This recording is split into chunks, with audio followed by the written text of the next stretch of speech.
व्हिडिओच्या सुरुवातीला एक मुलगा दिसतोय आणि तो त्यांचा कार्यकर्ता असल्याचं कदाचित दिसतंय आणि हा जो कार्यकर्ता आहे तो त्याच्या शर्टच्या खिशातून काही कागदपत्र काढतो आणि त्याच्यामध्ये त्यांना एक गायछापची पुडी सापडते, तो ते काढतोय. आणि दुसरा जो आहे तो कदाचित हे जे काही निवासस्थान आहे, निवासस्थानातला जो कर्मचारी आहे त्याने हा व्हिडिओ शूट केल्याचं दिसतंय.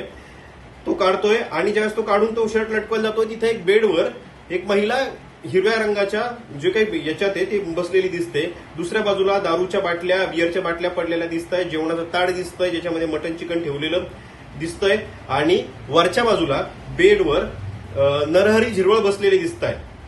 आता एकंदरीतच हा जो वावर आहे असा दावा केला जातोय की हा जो व्हिडिओ आहे हा शासकीय निवासस्थानातला आहे आणि शासकीय निवासस्थानात हा सगळा प्रकार घडत होता. त्याच्यानंतर नरहरी झिरवळ जे आहेत ते बेडवर बसलेले दिसत आहेत आणि ती जी महिला आहे किंवा तो जो तृतीयपंथीय असं म्हटलं जातंय तो समोर बसलेला दिसतोय. दुसऱ्या बाजूला एक मुलगा जो त्यांचा कार्यकर्ता म्हटलं जातोय तो खाली बसलेला दिसतोय आणि हा जो व्हिडिओ आहे हा व्हिडिओ सध्याला सोशल मीडियावर मोठ्या प्रमाणात व्हायरल केला जातोय. या व्हिडिओची जबाबदारी टाइम्स नाऊ मराठी घेत नाहीये. हा व्हिडिओ व्हायरल होतो, याच्यामध्ये नरहरी झिरवळ दिसत आहेत. त्याच्यामुळं जो काही व्हिडिओ आहे तो समजून सांगणं आमचं काम आहे, म्हणून आम्ही हा व्हिडिओ समजून सांगतोय. याच्याशिवाय कुणाची बदनामी करणं किंवा कुणालाही गोत्यात आणणं हे आमचं काम नाहीये.